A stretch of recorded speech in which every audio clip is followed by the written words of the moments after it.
Saúde a igreja com a paz do Senhor Jesus. Estou muito feliz com a presença de cada um aqui nesta noite. E também salve você que nos assiste com a paz do Senhor Jesus. Nesta noite temos uma mensagem especial vinda da parte de Deus. E o título da mensagem é: não fuja do chamado de Deus. Não fuja do chamado de Deus. É isso mesmo. Tem tantas pessoas fugindo do chamado de Deus, porque não quer ter responsabilidade com as coisas de Deus, não quer ter compromisso com Deus, nem as coisas de Deus. E aí foge, finge não conhecer, finge que não está nem aí. Por isso, esse título é um título baseado na palavra. Não fuja do chamado de Deus. Quantas pessoas, irmãos, eu já tenho visto por aí, quantas pessoas conhecem a verdade, foi chamado por Deus para um propósito, foi chamado por Deus para ministrar a tua palavra, foi chamado por Deus para ser cooperador do teu evangelho, do evangelho do amado Filho Jesus Cristo. Mas aí essas pessoas não querem ter compromisso com Deus. Muitos dizem assim: não, eu não quero ter compromisso, não. Eu não quero me compromissar com Deus. Eu quero ficar um pouco mais de lado.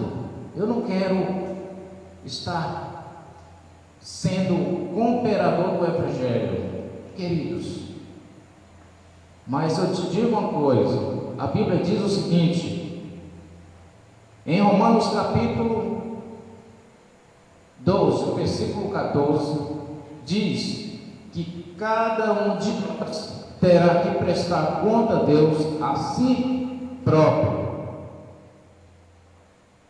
A si próprio. E ainda, em Hebreus capítulo 10, diz assim: porque se vivermos deliberadamente em pecado, depois de termos recebido pleno conhecimento da verdade, já não resta sacrifício pelos pecados. Ou seja, conheço a verdade, fui chamado por Deus para ser cooperador do evangelho de Jesus Cristo, mas aí eu vivo sem compromisso com Deus, e aí eu vivo deliberadamente fazendo tudo aquilo que não agrada a Deus, fingindo que não conheço, fingindo que não tenho conhecimento. Aí a Bíblia diz que não há sacrifício pelos seus pecados. E aí no versículo mais embaixo diz assim: pelo contrário, certa expectação horrível de juízo e fogo vingador, prestes a consumir os adversários. O que resta, irmãos, para aqueles que conhecem e fingem não conhecer, para aqueles que recebem o chamado de Deus e não está nem aí com as coisas de Deus? Esse aí, ele, como diz aqui, horrível de juízo, né? Uma expectação horrível de juízo e fogo vingador, prestes a consumir os adversários. Por isso, seja sincero para com Deus. Deus conhece o coração de cada um de nós. Deus conhece o meu coração. Deus conhece o seu coração. Então seja sincero.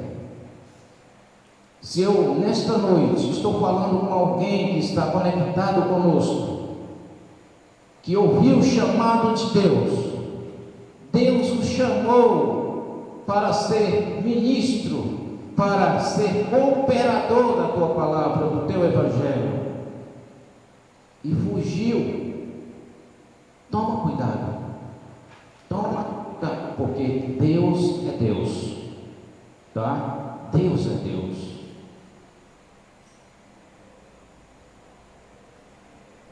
A mensagem está em Jonas capítulo 1. Jonas capítulo 1.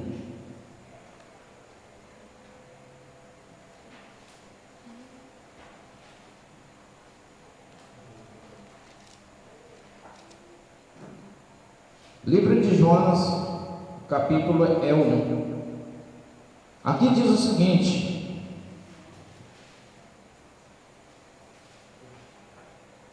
veio a palavra do Senhor a Jonas, filho de Amitai, dizendo: dispõe-te, vai à grande cidade de Nínive e clama contra ela, porque a sua malícia subiu ante mim. Deus havia dando uma tarefa para Jonas. Quem era Jonas? Jonas era hebreu, israelita, né? Jonas era judeu, conhecedor da palavra de Deus, conhecedor dos mandamentos de Deus. Então aqui Deus deu uma tarefa para ele. Interessante, irmãos, é que quando Deus nos dá uma tarefa, Ele nos instrui primeiro. Primeiro Ele instrui e diz assim: olha, tem que fazer assim, tal e tal. Ele dá um compromisso. E aí Ele disse: Jonas, é você. Então Deus olha, irmãos, Deus vê quem é capaz de fazer o teu trabalho. Ele olha para nós aqui, aponta um e diz: aquele lá, ele é capaz de fazer o trabalho neste momento, neste tempo. Ou seja, você nasceu para este tempo. Por que eu estou aqui? Por que alguém veio e falou deste evangelho verdadeiro para mim? Por que eu não queria ouvir para não ter compromisso para com Deus, mas eu ouvi, Deus enviou alguém, e alguém me apontou e mostrou o evangelho eterno, e aqui eu conheço a verdade, não tem por onde fugir. Então Jonas foi este.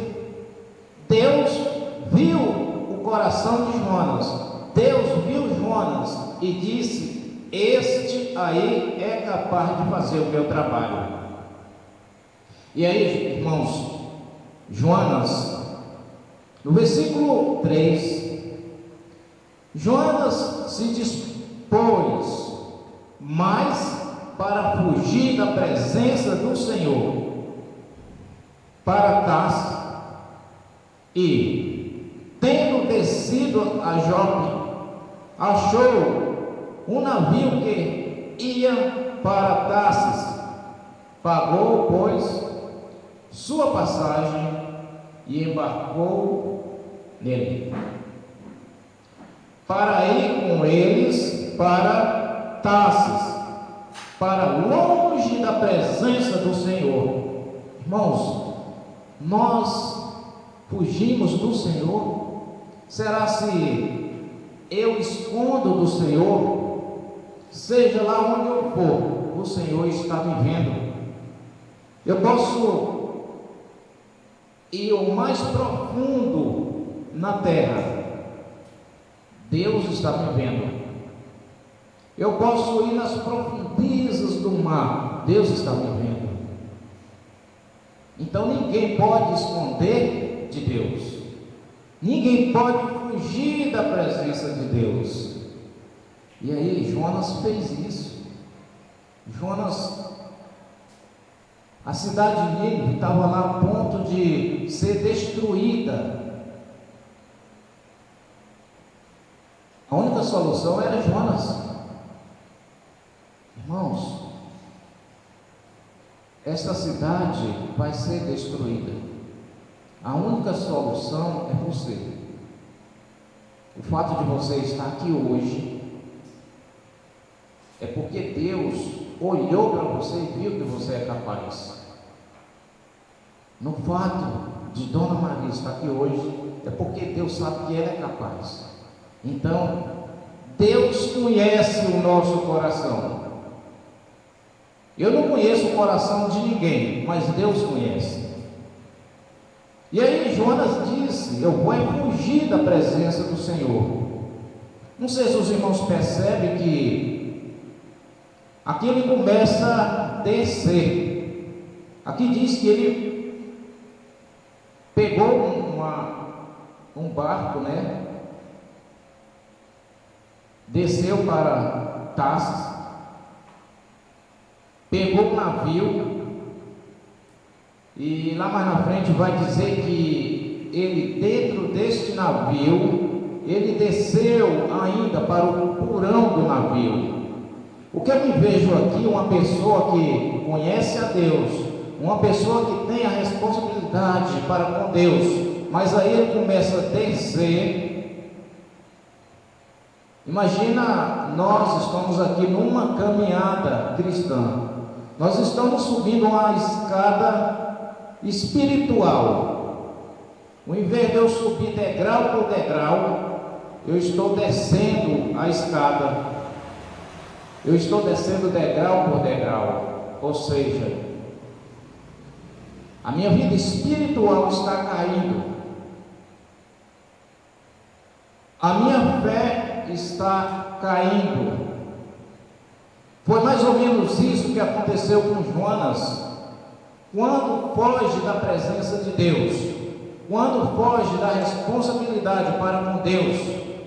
O cristão, a tendência é cair, espiritualmente falando, a tendência é cair. E, irmãos, aí no versículo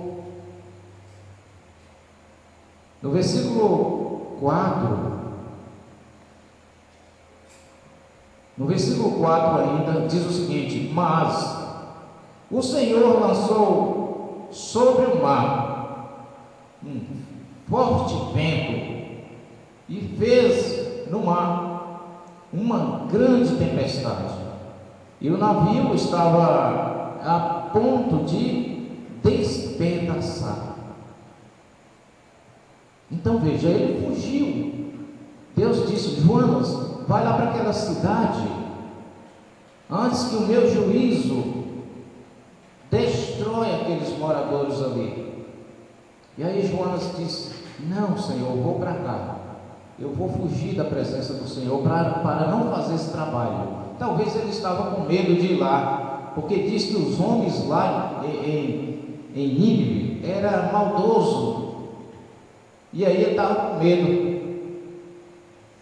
medo, irmãos.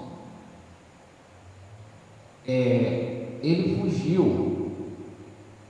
Ele diz aqui que ele pegou o dinheiro e pagou a sua passagem para Tarsis, entrou no navio, e quando chegou no navio, para não ter compromisso com nada, ele foi lá para o porão, que fica bem embaixo do navio, o depósito lá embaixo.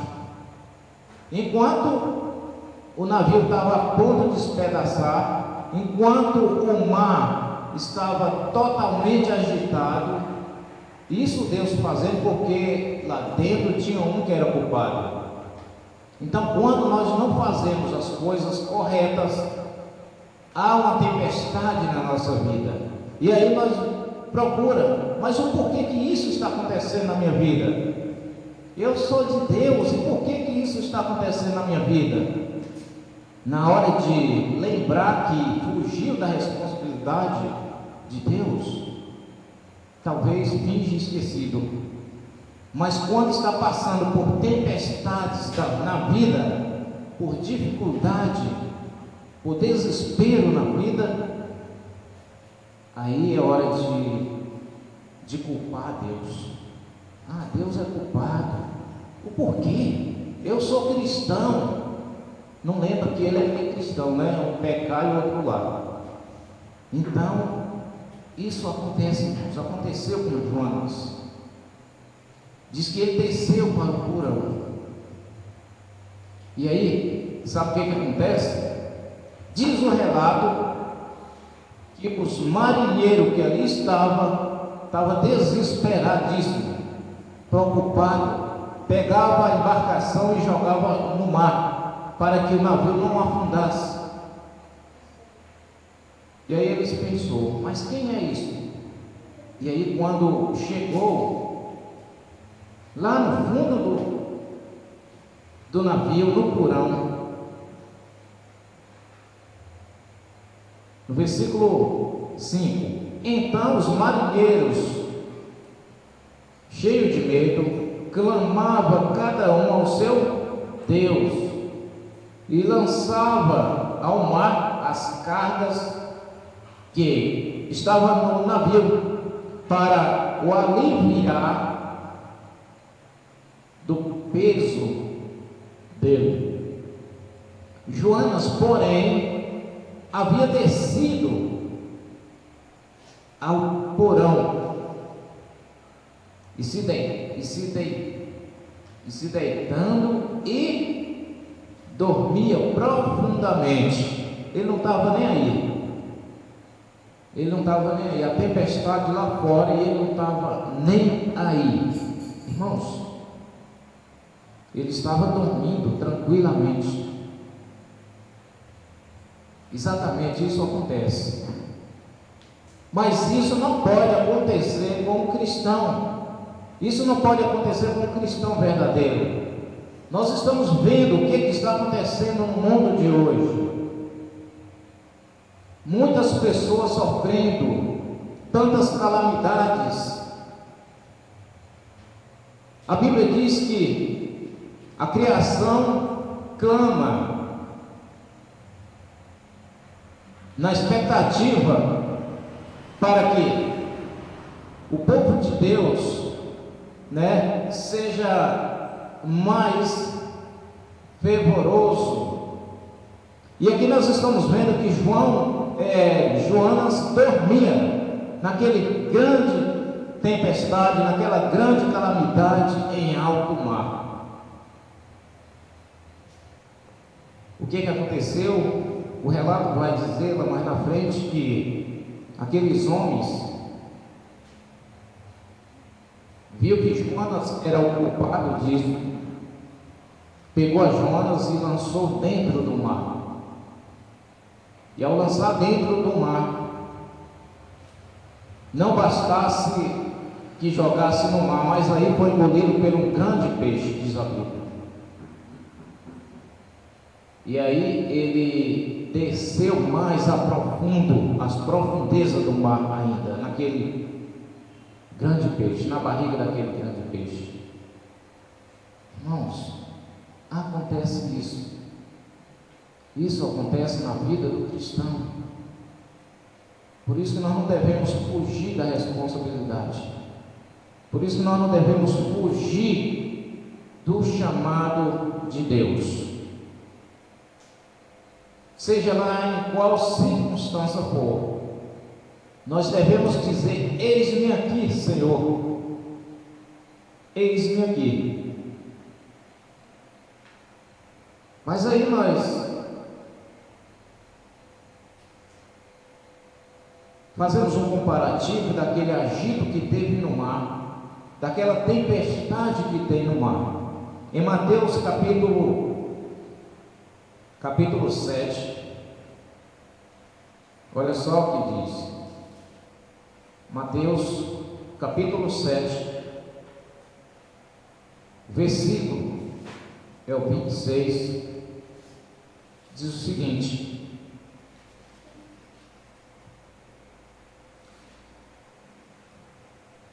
no versículo 26 diz assim: e todo aquele que ouve estas minhas palavras e não as pratica, será comparado com um homem insensato que edificou a sua casa sobre areia. Irmãos, uma casa construída na areia, logo ela vai cair. E aí no versículo 27 diz assim: caiu a chuva, transbordaram os rios, sopraram os ventos e deram com império contra aquela casa, e ela desabou, sendo grande a sua ruína. É mais ou menos como Jonas. Aquele que ouve a mensagem e não pratica é como Jonas. É como construir a casa na areia. E nós devemos construir a casa na rocha, como diz o versículo 24. Esta construção é a fé. A fé de Jesus seja construída na vida do cristão. E aquela rocha é Cristo. E aí vem o vento, a tempestade, as tribulações, e nenhum de nós cai, porque estamos construídos em Cristo Jesus. Mas aqui diz que Jonas dormia enquanto aquela tempestade estava lá em cima, em alto mar, e lá no fundo do porão do navio, ele dormia um profundo sono.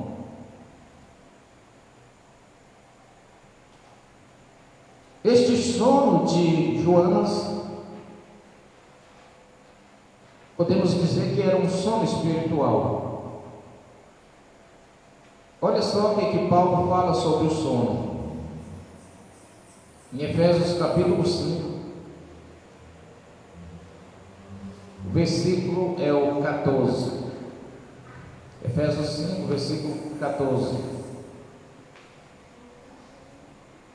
Aqui diz o seguinte: Paulo diz assim: desperta, ó tu que dormes, levanta-te de entre os mortos, e Cristo te iluminará.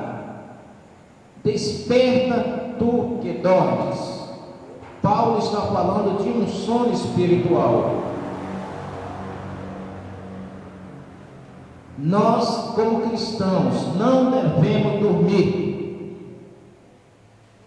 porque diz a parábola do joio em Mateus 13: enquanto os homens dormiam, veio o inimigo e semeou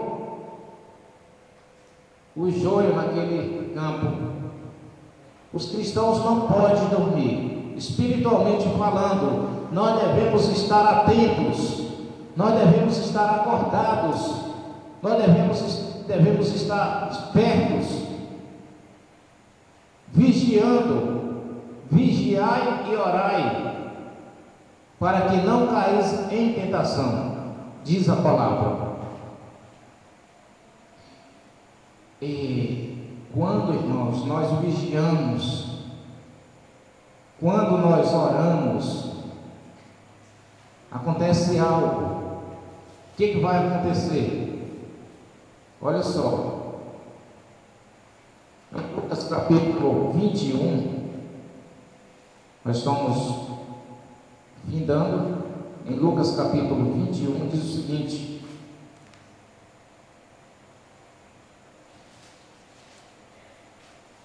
devemos vigiar e orar.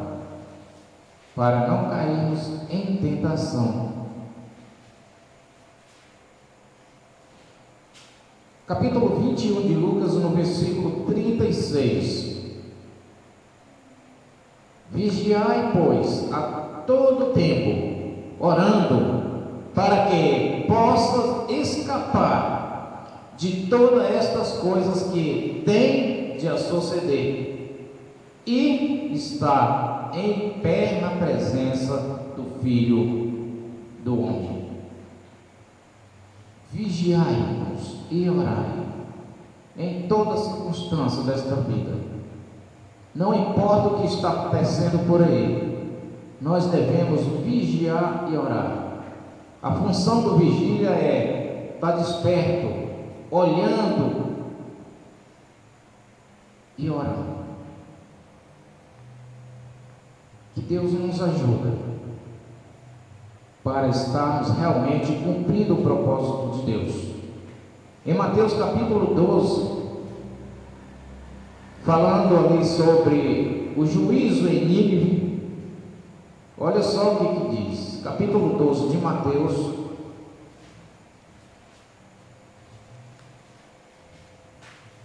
capítulo 12, versículo 41.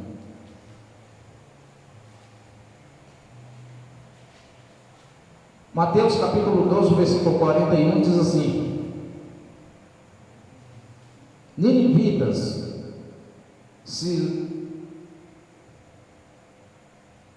levantaram no juízo com esta geração e a condenarão, porque se arrependeram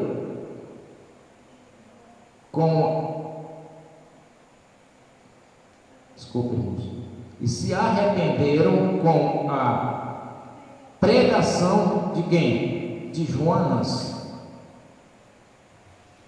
E eis aqui está quem é maior do que Joanas. Irmãos,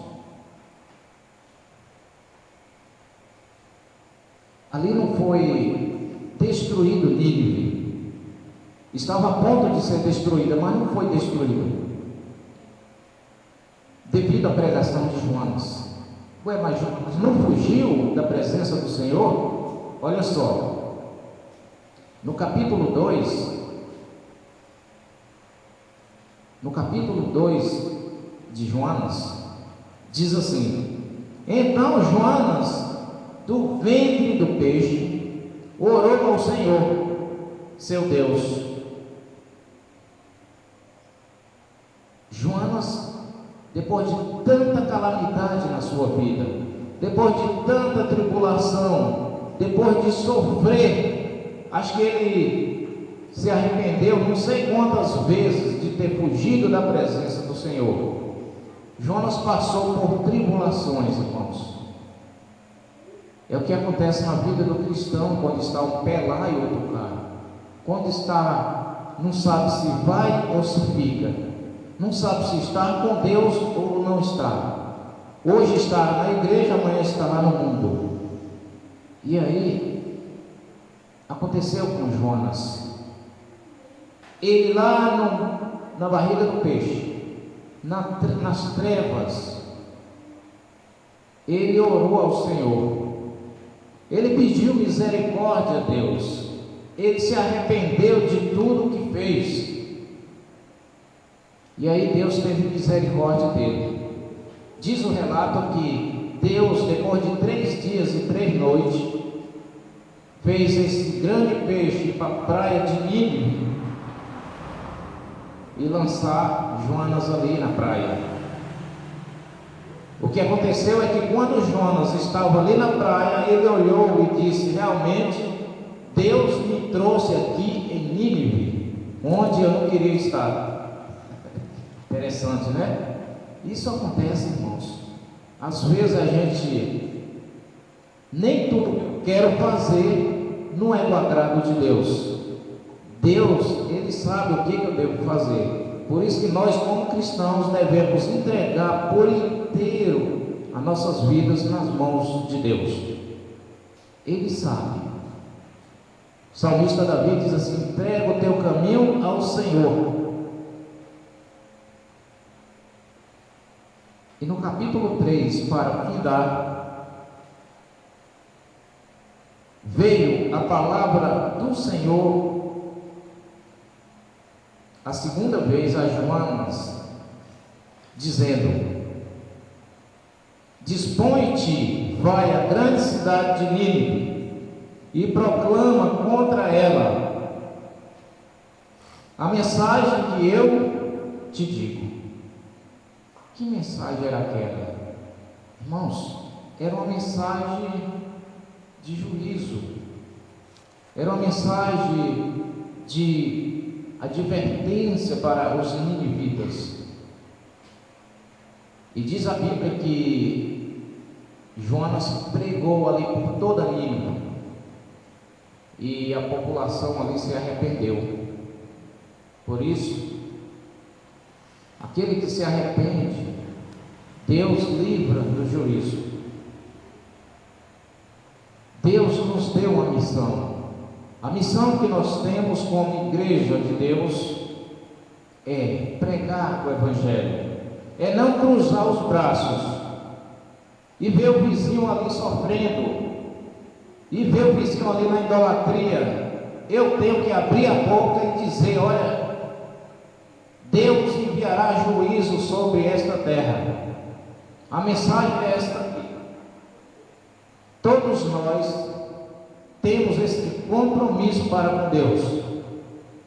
Ah, mas eu não sei pregar. Você pode pregar um folheto, você pode cantar, você pode estudar com aquela pessoa.